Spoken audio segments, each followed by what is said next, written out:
Senadora Jiménez. Gracias, señor presidente. Realmente, la verdad que le sigue pasando la historia económica de la República Argentina delante de mis ojos y realmente le doy gracias al pueblo de Misiones que me votó y que me puso en este lugar para poder ser parte y protagonista también de estas decisiones. Presidente del Banco Central, del Banco Nación, viceministro de la Nación, asesores económicos, 30 años de historia de la dictadura y seguimos en este proceso. Así que les voy a preguntar jurídicamente, al derogarse las leyes que se derogan en el artículo 1, ¿qué herramienta jurídica estructura y sostiene la reestructuración de toda la deuda externa argentina? ¿El decreto 1735 del 04? Y entonces a los holding le estamos dando un decreto de 1735 del 04 y a los holdados le estamos dando una ley. ¿Cuál es el ordenamiento jurídico que garantiza esa estructuración al tener este dictamen en mayoría? Porque es un riesgo enorme al que ustedes nos someten como pueblo, no como senadores de la Nación. Sabemos los costos y las responsabilidades y estamos dispuestas a darlas. Y entendemos perfectamente la política de crédito. Y entendemos perfectamente el proceso de crecimiento económico. No nos vengan a explicar, o por lo menos a mí, las bondades del proceso de crédito de la República. Explíquenme jurídicamente cómo se estructura la deuda externa argentina al derogarse las leyes que ustedes dicen de cerrojo, pero en realidad ratifican todas el decreto 1735 del 04 de Néstor Kirchner, de Labaña y de Fernández. ¿En qué sustrato económico jurídico va a basarse el reclamo de los futuros acreedores de la República Argentina si para los holdout tenemos una ley específica y para los holding el 93% tenemos solamente un decreto que puede ser cambiado por otro decreto del presidente Macri a partir de la sanción de esta ley? Eso es lo que quiero que me contesten los especialistas.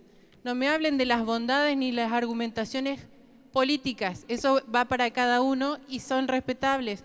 Necesito, en lo personal, para llevarle tranquilidad a los misioneros, que no estoy convalidando un acuerdo, una negociación justa, injusta, espuria o no espuria de la deuda de la República Argentina a partir de otra cosa que no sea la verdad. Y lo dije desde el primer momento y acá lo expresó el gobernador de la provincia de Misiones. Para que quede claro, para que si alguien me va a contestar, no me conteste de vuelta con políticas de crédito. Quiero herramientas jurídicas que me garanticen que votando positivamente este acuerdo estoy garantizando la estructuración de la deuda 2005, 2009, 2011, 2013 de la República Argentina, de ninguno de nosotros. Porque vuelvo a decir, los he visto a ustedes un día siendo parte del Ejecutivo y otro día siendo representante de fondos de inversión. Los he visto a ustedes un día siendo abogados del Estado argentino y otro día siendo abogados de fondo de inversión. La libertad de la República Argentina es maravillosa, diría Pichetto. Bueno, yo para votar este acuerdo necesito la garantía jurídica, que es lo único que queda. Porque ¿saben qué? Después hablan de las decisiones presidenciales. Pero las manos que se levantan en este Congreso desde hace más de 30 años pasan desapercibidas y parece que no tienen valor. Y si hay que ponerlas en valor en este tiempo, lo vamos a hacer. Así que les pido a cada uno de ustedes que tuvieron responsabilidad histórica en estos 30 años y sobre todo en estos últimos 12 años de reestructuración de la deuda, que contesten si está protegida la reestructuración de la deuda externa argentina, no los holdout, la deuda externa argentina, que es lo que genera el altísimo riesgo a futuro de las generaciones futuras, porque tampoco comparto la historia de la economía al servicio del hombre en cuanto a eso, al traslado de la herencia futura. No le quiero trasladar la herencia futura a 30 años a los chicos, a las chicas que vivan dentro de 30 años. No les quiero trasladar. se la quiero trasladar a Macri en estos 4 años de gobierno, que la pague él, que agarre y la pague él, porque mi voto en mayoría en este Senado tiene que ver con su decisión, no con la mía. Para que yo acepte pagarla a 30 años y trasladarla, tengo que tener la certeza de que es la mejor oferta económica que garantiza toda la deuda, no solamente la del 7% o la del 4%, y que no va a accionar deudas futuras. Perdón, no va a realizar no deudas futuras, no va a accionar, no va a generar acciones judiciales futuras en el mismo sentido. Y esa certeza es la que le pedimos a ustedes como especialistas, porque fueron decisores de esa deuda. No se pueden lavar las manos. Fueron hacedores de esa estructuración y hoy tienen que hacerse cargo de esas decisiones que tomaron y fortalecerla con las nuevas. Gracias. Gracias, senadora. Senadora Aguilar. Brevemente, en relación a algo que estaba señalando la senadora de la Rosa y que había señalado el doctor Giuliano previamente, ¿no es cierto?, del análisis de los convenios, como acotaciones nada más. Uno de los convenios, que es de los más importantes, que es un convenio hecho a mano, que tiene una hoja, ¿no es cierto?, que es no recuerdo el nombre del organismo con el que es un convenio que dice en una hoja escrita a mano entre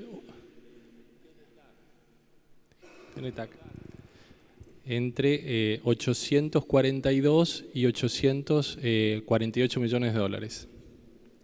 Queda indeterminado ahí, y después hay un mail de un representante argentino, todo esto figura, digamos, está en los anexos, un mail de un representante argentino que le pregunta al acreedor cuánto era, le dice, ¿me puedes confirmar cuánto era?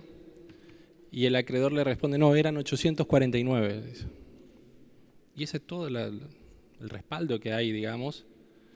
Y creo que esto es previo a la discusión de la necesidad de llegar a un acuerdo, que creo que todos compartimos. Creo que es previo a la necesidad también de la importancia de contar con financiamiento externo, que, como bien decía el doctor Blecher, no porque vaya a haber accidentes uno no va a tener una ruta, ¿no es cierto? Pero la verdad es que se le pide al Congreso ratificar, lo que quiere decir legalizar acuerdos de este tipo. El acuerdo con los bonistas italianos dice, no dice monto, pero hay una planillita donde dice, puede ser más de 900 o menos de 400, y el monto de honorarios que corresponde en cada caso. La verdad que si uno excluye el acuerdo con los bonistas italianos, porque como no dice monto y cuenta nada más que los otros, está en un monto de deuda respaldado por convenios, respaldados por decir de alguna manera, digamos, porque nunca hay liquidación ni nada, de 6.500 millones de dólares. Y la autorización de endeudamiento es de 12.500 millones de dólares. O sea, hay 6.000 millones de dólares extras de endeudamiento autorizados, no respaldados por convenios, asumiendo que alguno de los convenios está respaldado. Yo, según uno lee, prácticamente ningún convenio está respaldado en nada, digamos, dice nada más, acordamos tal monto y listo. Hay casos extremos como que está respaldado en un mail, donde el acreedor pone el monto, digamos, pero me parece que estas discusiones son previas, porque de hecho lo que va a hacer el Senado, ya lo hizo diputados, es legalizar estos acuerdos, digamos, convenios, decirlo así, ¿no es cierto? Me parece que es previa a la discusión, creo que todos acordamos de la necesidad de llegar a un acuerdo, pagar y retomar la posibilidad de acceso a mercados de capitales, ¿no? Gracias, senador. Senador Linares, en uso de la palabra. Hola, muchas gracias, presidente. Bueno, llevamos creo que más de 30 horas escuchando distintas opiniones. La verdad que es un tema apasionante, hay argumentaciones en todos los sentidos que nos permiten, también cuando tengamos que tomar la decisión, tomarla de la mejor manera posible. Yo creo que en el ánimo de todos está que hay que terminar, dar vuelta una página, el tema es cómo la damos vuelta. También está claro es que el crecimiento, o antes del crecimiento, tiene que haber inversión, esto es claro, ¿no? La infraestructura es previa al desarrollo. Y que hoy con el crédito interno que podamos tener es imposible o tendríamos que tomar todo el crédito como para poder, digamos, tener alguna posibilidad de crecimiento. Y esto es importante, digo, dar vuelta a la página es importante, después veremos cómo en la qué mejor manera se puede resolver. Pero la verdad que la inversión es importante porque la inversión tiene que ver también con la necesidad de crédito y el crédito tiene que ver cómo son los intereses. Entonces, para poder apostar a pagar esto con crecimiento, que es la única manera que me parece razonable que podamos analizar acá, tenemos que dar vuelta a esta página. Nos guste o no nos guste, como dijo el señor Fábrega, me parece, al que respetamos mucho, es un tema que tenemos que resolverlo de la mejor manera. Yo una pregunta sola haría a consideración y es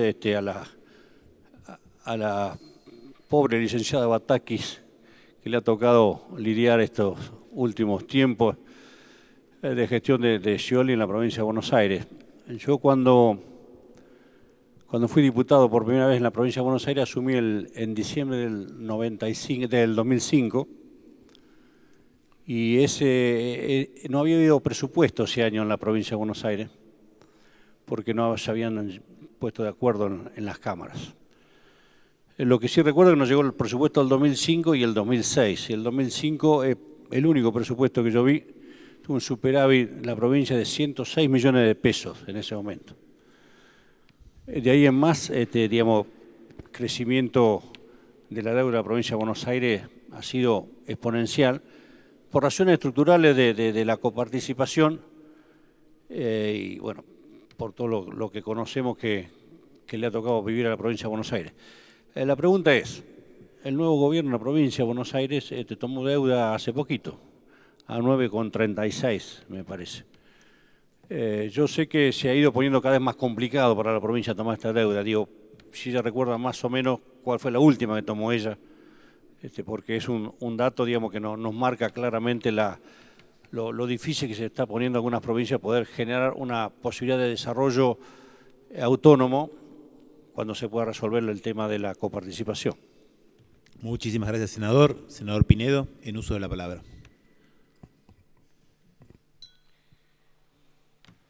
Presidente, yo me gustaría dar unas respuestas a algunas de las preguntas, aunque soy consciente que lo deberíamos hacer mañana, en la reunión de comisión, pero me gustaría, de todas maneras, rápidamente hacer un par de comentarios. El primero, para las señoras, la inquietud de la señora senadora de Misiones, por Misiones.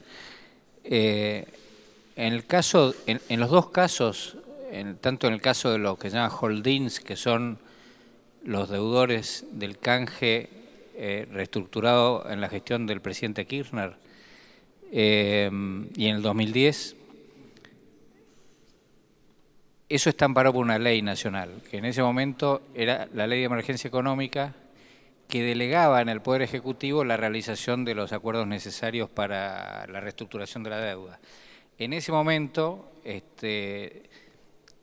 la Argentina admitía la delegación de facultades del Congreso en el presidente y eso es lo que hicimos en el año 2005.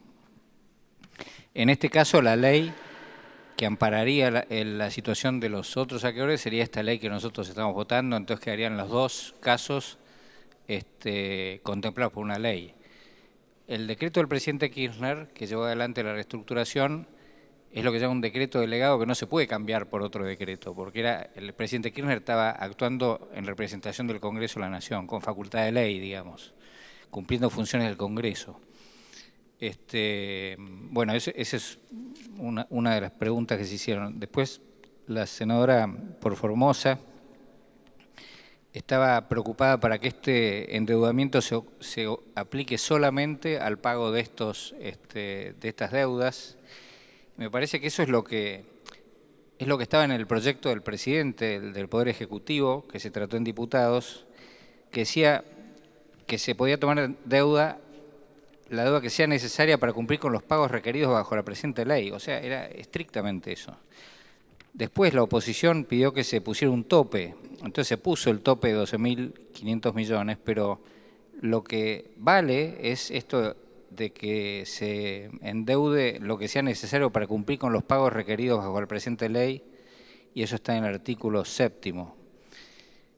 Con respecto a la informalidad de los acuerdos, yo creo que eso se debe a que el gobierno argentino no conoce todos los tenedores de bonos. Puede ser un señor que esté en cualquier lugar del mundo que tenga un bono y no se sabe quién es. Tampoco se sabe si va a adherir a este convenio o si no va a adherir. Por eso lo que hizo la Argentina fue presentar 2 propuestas alternativas. La primera era la del pago del 100% del capital más un 50% de intereses, y la segunda un descuento del 30% sobre los reclamos. Y no sabemos quiénes van a adherir y quiénes no van a adherir. La mayoría de los litigantes ha adherido ya a esta altura del partido. De todas maneras, un señor firma un papel así a mano y dice: yo represento a tantos bonistas, 100 millones, 200 millones, 8 millones, lo que diga, y firma. Si después no viene con los títulos, no sirve para nada ese papel. Ahora, si viene con los títulos, lo que vale es el título, y ahí sí hay que certificar, y hay que hacer los temas con la formalidad del caso, y eso también está previsto en el proyecto de ley, en el artículo 3º, cuando precisamente se crea la comisión de seguimiento. En ese artículo se dice que en los informes trimestrales que presenta el Poder Ejecutivo a la Comisión deberán acompañarse copias certificadas de los acuerdos alcanzados, así como su traducción al idioma español en caso de corresponder. Así que me parece que esto contesta de alguna manera, en mi mirada, algunas de las preguntas formuladas. Gracias, presidente. Gracias, senador. Si les parece, hacemos la ronda de respuestas en el mismo orden que hicimos la ronda de exposiciones originales. Así que le daríamos en primer lugar la palabra a Mario Blecher. Si le pasa nada.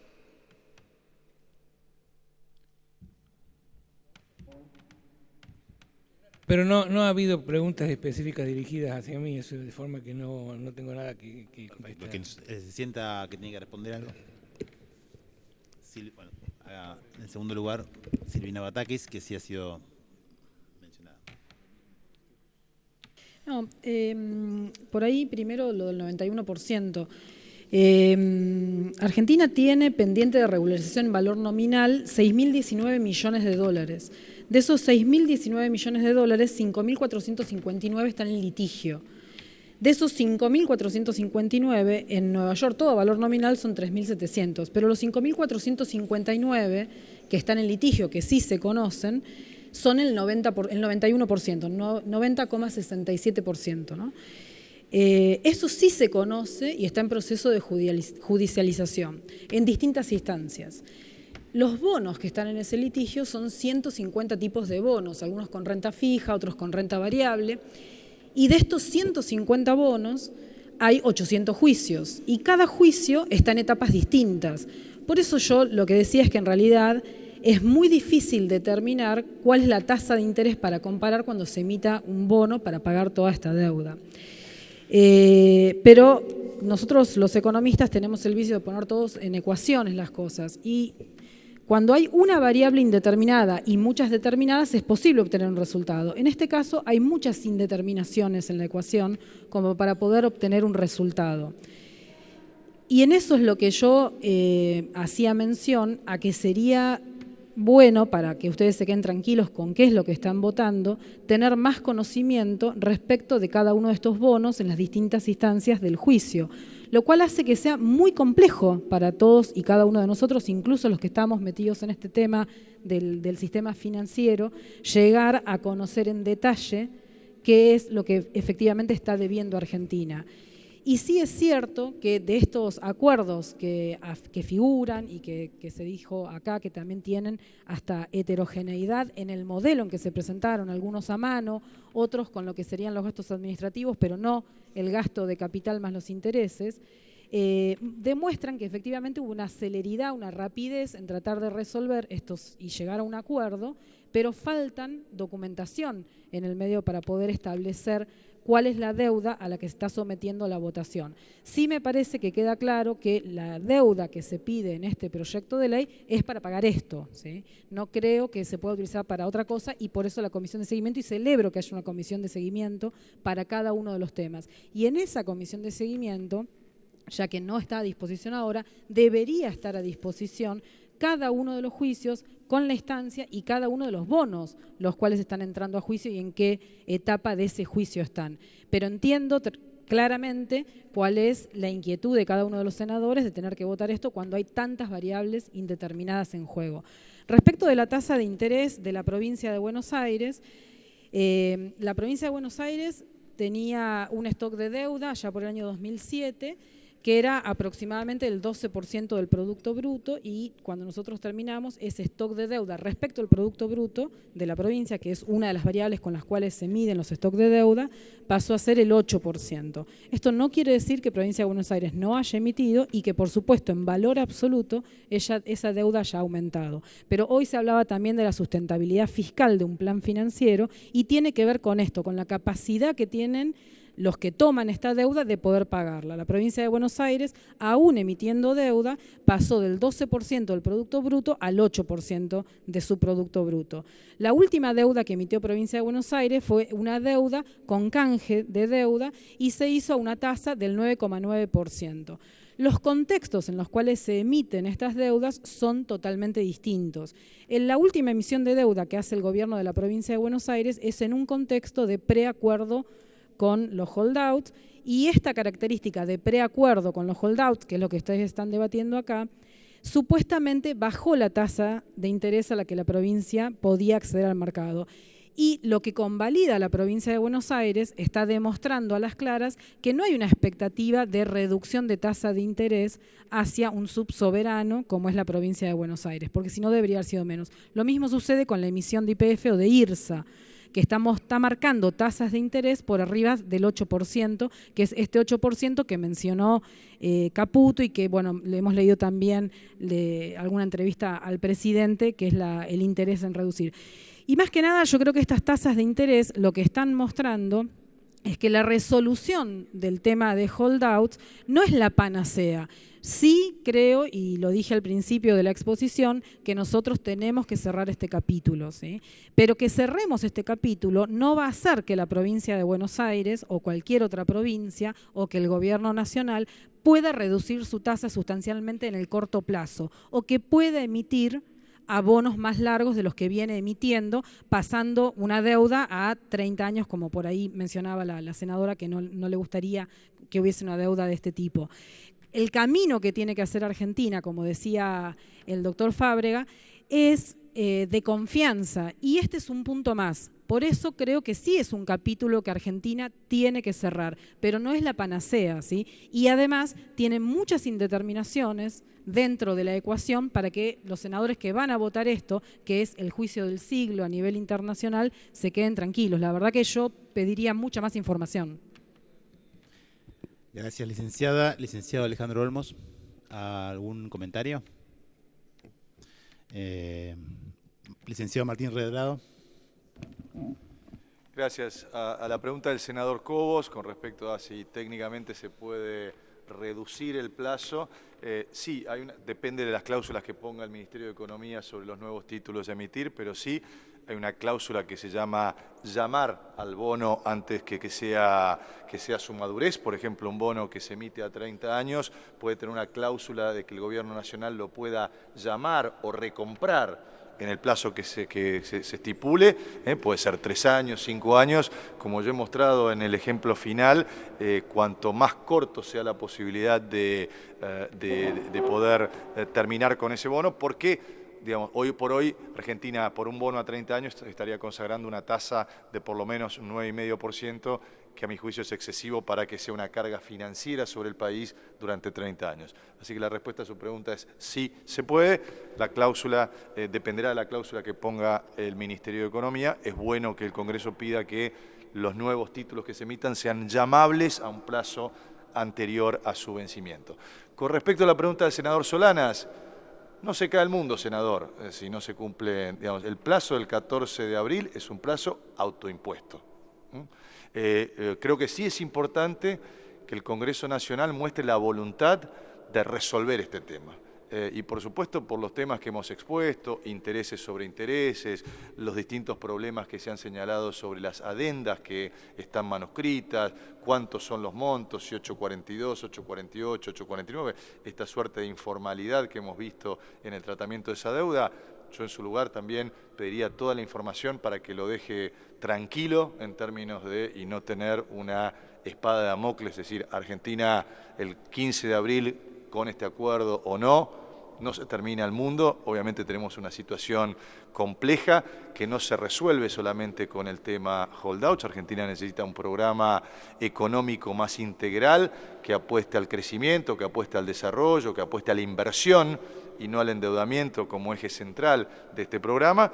Y sí, también, si se me pregunta, se necesita también para aprobarlo, para avanzar esto, ¿cuál es el programa financiero que le queda al gobierno por delante? Esto lo mencionaba Roberto Feletti, en el sentido de, bueno, ¿cuánto más va a emitir el gobierno nacional para financiar tanto el déficit como también para avanzar en obras de infraestructura? Porque en la medida, como yo les di un número también para tenerlo como referencia, si el año pasado todos los países emergentes, Asia, América Latina, Europa, tomaron 70.000 millones del mercado internacional de capitales, que Argentina solo este año tome o 20 o 25.000, quizás lo pueda hacer, pero el costo va a ser una tasa de interés más alta. Entonces es muy importante que se explicite también el camino de dónde termina el programa financiero, cuánto se va a financiar más con el mercado internacional, si se le va a pedir más al Banco Central de lo que se ha comprometido el ministro de Economía, si se le va a pedir más al mercado local, porque eso evidentemente perjudica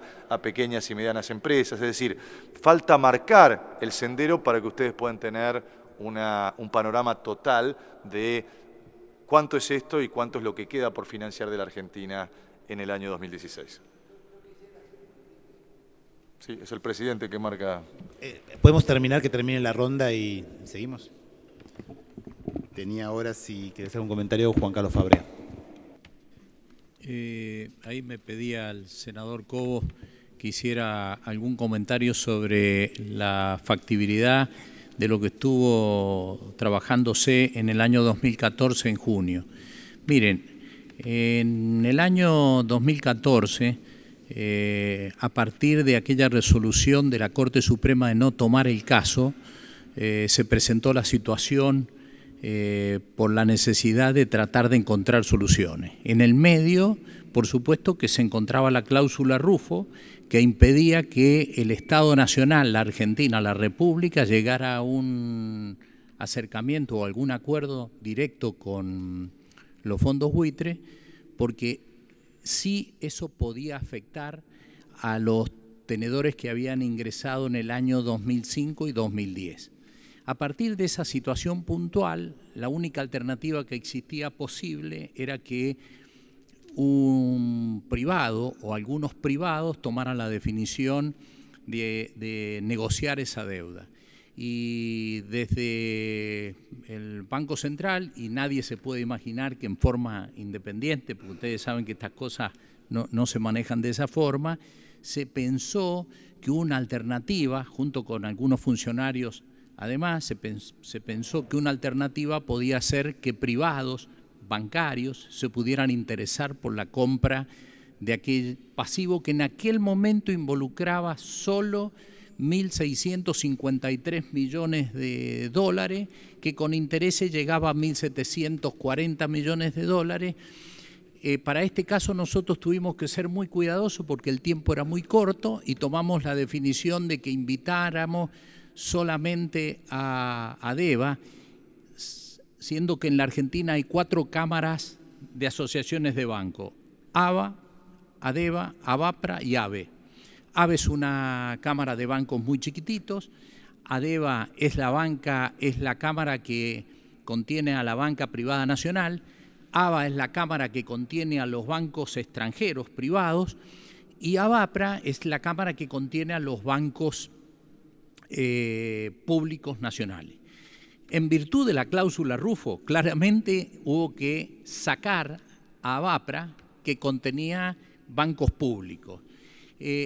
ABA no se lo pudo tener en cuenta porque la cantidad de días que había para resolver este problema era muy escaso y las resoluciones de esos bancos en general están en el exterior. Para eso invitamos a DEVA y le pedimos que se ocuparan de esto y por supuesto que se avanzaron en negociaciones en el exterior con representantes de los holdados en aquel momento. Y bueno, se estuvo muy próximo a llegar a un acuerdo para que los privados, bancos privados nacionales, adquirieran aquella deuda, que si no me equivoco era por un valor de 1.400 millones de dólares, y que claramente dejaba resuelto el inconveniente porque daba un salto hasta febrero y por supuesto saltaba al impedimento de la cláusula Rufo que vencía el 31 de diciembre del 2014. Circunstancias particulares hicieron que ese acuerdo no se llevara a cabo. Al final, habiendo estado muy cerca ese hecho, que hubiese permitido a la Argentina definitivamente no haber caído en el default técnico porque se levantaban las cautelares por parte de Griesa. Eso contenía, por supuesto, el acuerdo y además se le generaba un hecho virtuoso también a la Argentina en razón de que habían privados con los que nosotros íbamos a poder negociar en la Argentina, pero además regulados por el propio Banco Central, con lo cual nosotros entendíamos que era un hecho verdaderamente positivo porque habían otros tiempos, otras formas, y eso hubiera sido, en mi opinión, un hecho muy positivo para la Argentina. Gracias, Juan Carlos. Le damos la palabra a Juliano. ¿Se escucha? Sí. La pregunta que me hace el senador Solana es difícil de sintetizar porque no hay propuesta alternativa sin un diagnóstico. Lo único que puedo decirle así hipersintéticamente es lo siguiente. El rey está desnudo y alguien tiene que decirlo. Cuando el paciente está enfermo de cáncer hay que decírselo. La Argentina está metida en una trampa financiera insoluble de deuda impagable. Punto. Hasta el último centavo de capital que vence se paga con más deuda. Estamos haciendo un sistema de deuda perpetua. Hay quienes lo sostienen. La actual administración lo sostiene sobre la base de una premisa ideológico-dogmática de que sin endeudamiento no hay crecimiento, cuando en realidad la deuda es en la práctica el principal obstáculo del crecimiento de la economía. Pero todo eso nos llevaría a un plano que tampoco quiero abusar del tiempo de la gente. Simplemente le digo lo siguiente, la Argentina debiera blanquear su default. Hubo un presidente que lo hizo, el doctor Rodríguez Sá. Tuvo el coraje de blanquear el default y salir y decir que la Argentina no podía pagar en un momento en que el 25% del gasto público se pagaba en intereses. Ahora, si tomamos la administración pública central, es un 8%, pero si tomamos la administración central, es un 14-15%. Y falta muchísima deuda por computar. Estamos frente a un quantum de deuda impagable y todas las recetas consisten en tomar más deuda y refinanciar. Ya le digo, el presupuesto de este año que dejó aprobado la administración Kirchner, aprobaba 23.000 y pico millones, se están agregando de un plumazo 12.500, que de paso comento a la senadora que ese margen excedente entre los 12.500 que autoriza el proyecto y los 7.500 registrados es por la famosa delegación irrestricta de facultades del artículo 10 y del artículo 6, que le permiten al gobierno, más allá de convalidar lo actuado, seguir llegando a acuerdos irrestrictamente con los acreedores. El artículo 10 le permite elegir los bancos, le permite elegir las agencias calificadoras de riesgo, se le está dando un cheque en blanco para que el gobierno siga endeudándose. Primer punto, sintéticamente, la Argentina debiera blanquear el default como prerequisito para replantear los términos de negociación de su deuda. Primero, determinar el quantum de la deuda legítima. Segundo, con el quantum de la deuda legítima debidamente investigado, sentarse a negociar solamente sobre la base de una capacidad de pago demostrada. El gobierno está cometiendo la irresponsabilidad de que se toma deuda sin capacidad de pago demostrada. Eso está violentando la lógica del espíritu y la letra de la ley 24.156 de administración financiera. las concesiones alegres del artículo 65 que le permiten también al gobierno negociar cualquier cosa, están frenadas por el artículo 66 que dice que las que no logren una verdadera mejora de la deuda son operaciones nulas. Y todavía no está demostrada cuál es la verdadera mejora que obtiene un acuerdo cuyos términos no conocemos. Se autoriza tomar deuda por montos y condiciones que no conocemos, y ¿cuándo se cumple el artículo 65 de la Ley 24.156 de Administración Financiera? ¿Quién y cómo demuestra la mejora que estamos teniendo? Esta es deuda sin capacidad de repago en absoluto. No me quiero extender porque no quiero abusar del tiempo, pero mi postura crítica no es una postura, emocional y racional. Se basa en el reconocer el problema de la trampa de deuda perpetua, porque cuando usted toma deuda sin capacidad de repago, esa deuda deviene inexorablemente una deuda perpetua. Entonces, la responsabilidad del Estado es practicar el verdadero ajuste, que es el ajuste de los recursos y las responsabilidades a las obligaciones que se toman. Si no, se va a seguir fabricando déficit y el déficit se va a seguir cubriendo con deuda. No es un proceso reversible, es un proceso en una sola dirección. Por eso estamos sufriendo este problema hace 40 años y bajo el mismo exacto esquema que empezó en el año 1976. Perdón si me extendí en la respuesta. Señor licenciado Marcelino Abdala. ¿No? Bueno, entonces antes de pasar al cuarto intermedio, al día de mañana tenía algunos pedidos. Perdón. No, son los productos de 8 horas con un poco de gripe. Es una interna del Frente para la Victoria. Perdón, yo quería más que nada referirme a lo que dijo la senadora de la Rosa y la senadora Jiménez. Digo, en primer lugar, la propuesta para holdout hay que hacerla, porque si no los holding no cobran. Lo más importante para preservar la reestructuración de deuda es normalizar los pagos con el exterior. Ahora, la metodología que se presenta aquí es una metodología que abre riesgos. ¿Por qué abre riesgos? Porque lo lógico hubiera sido una apertura parcial de la ley Cerrojo para realizar una oferta general. Como yo decía antes, lo razonable eran $150 cada 100, más o menos. Habría que hacer el cálculo más fino, 140 por ahí. ¿Por qué? Porque si uno hace una oferta general, ve cuántos aceptan $140 cada 100, y además los holding que han cobrado $65 a valor presente del 2005, estarían empardando al 2016 esos $150, con lo cual la tentación de hacer juicio es menor. Ahora, si nosotros cerramos con 4 fondos y $900 millones de valor nominal, casi $4.700 millones que estamos consolidando $520 cada 100, estamos en un problema. Creo que la metodología era hacer una oferta, abrir parcialmente la ley Cerrojo, hacer una oferta, ver cuántos aceptaban y luego, efectivamente, si hay el imperio de un fallo judicial de consenso, afrontar ese fallo judicial, pero ya con un 97-98% cerrado. Eso me parece que hubiera sido la metodología. Ese camino no se siguió. Y correctamente la senadora de la Rosa observa algo que también yo comenté en la exposición, que estamos autorizando $12.000 millones, pero lo lógico sería, ya que no se siguió el camino de abrir parcialmente la ley Cerrojo con una oferta y después ver cómo se va cerrando la oferta, es que se autorizara a la emisión de deuda calzada con cada cierre, porque podemos estar pagando, no sabemos.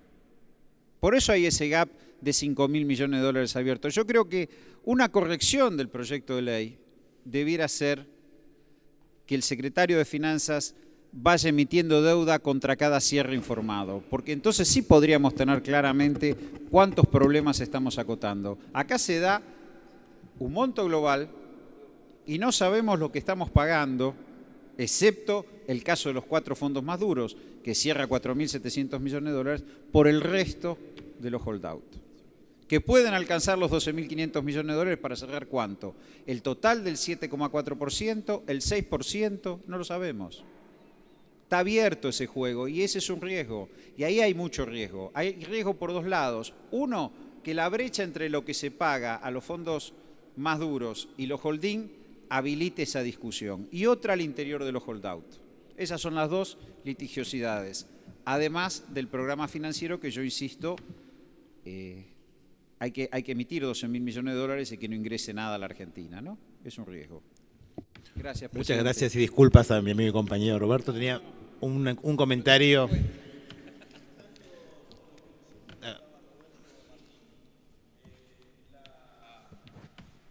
La simulación de esta colocación. Mañana está el instrumento legal. ¿Cómo es la operatoria para salir al mercado a colocar los 12.000? ¿Qué tiempo lleva? ¿Cómo se hace? ¿A quiénes se convoca? Eso realmente es información que tiene que dar el secretario de Finanzas, pero digamos, si vos me decís cuánto lleva Omar a hacerlo, supongo que lo estarán haciendo en paralelo con lo que hoy está haciendo, pero es parte de la información que necesita el Senado de la Nación. Si vos me decís, para empezar desde cero, probablemente como para tener una colocación 30 días, pero no creo que estén empezando desde cero, ¿no? En esa dirección que preguntaba Omar, normalmente una salida a los mercados de cero puede demorar 45 o 60 días. Puede demorar. La pregunta es, hasta ahora solo por Pollack, por el mediador, estamos sabiendo cuánto cierran. No vino el secretario de Finanzas a decir, esto lo tenemos cerrado, no sabemos, lo está informando Pollack. Entonces, emitir 12.000 millones de dólares, lo señalaba Martín antes, es un tema complejo, si uno va a emitir ahora, de golpe. Yo creo que van a ir emitiendo en cuentagotas, ahora debieran saber qué es lo que se va a emitir y cuánto. Y el otro tema, coincido que el límite del 4 de abril es un límite impuesto. Y quiero ratificar, perdón, en términos de holding, no es bueno pagarle a los holding que nos vinieron apoyando, que no depreciaron sus bonos, que no aumentaron el riesgo país, que no hubo una avalancha de venta de bonos reestructurados en bonos, los intereses atrasados, y a Paul Singer que litigó en efectivo. Eso también puede ser irritativo frente a un juzgado, esa inequidad. También ténganla en cuenta. Un último comentario. Un mínimo comentario que agrego acerca de la pregunta. El Poder Ejecutivo queda facultado por esta ley para decidir discrecionalmente lo que hace y la forma en que lo hace. El artículo 10 es tremendo al respecto. Delega al Poder Ejecutivo la facultad de determinar plazos, condiciones de colocación, elección de bancos, cuando el propio secretario de Finanzas está diciendo que ya el acuerdo con los principales bancos prestamistas está cerrado. La ley, el inciso C del artículo 10, prevé expresamente que la autoridad de aplicación, que es el Ministerio de Economía, puede decidir per se discrecionalmente qué bancos contrata. Y más adelante le permite contratar agencias de calificación de riesgo, agentes de pago, de seguro, de transporte. Sería efectivamente, como dice el doctor Redrado, sería lo más transparente del caso que como estas cosas ya están en principio se den a publicidad. Es la política de transparencia elemental que cabe en estos casos. Muchísimas gracias. Después de casi 9 horas ininterrumpidas, pasamos a cuarto intermedio esta mañana a las 10 en este mismo salón.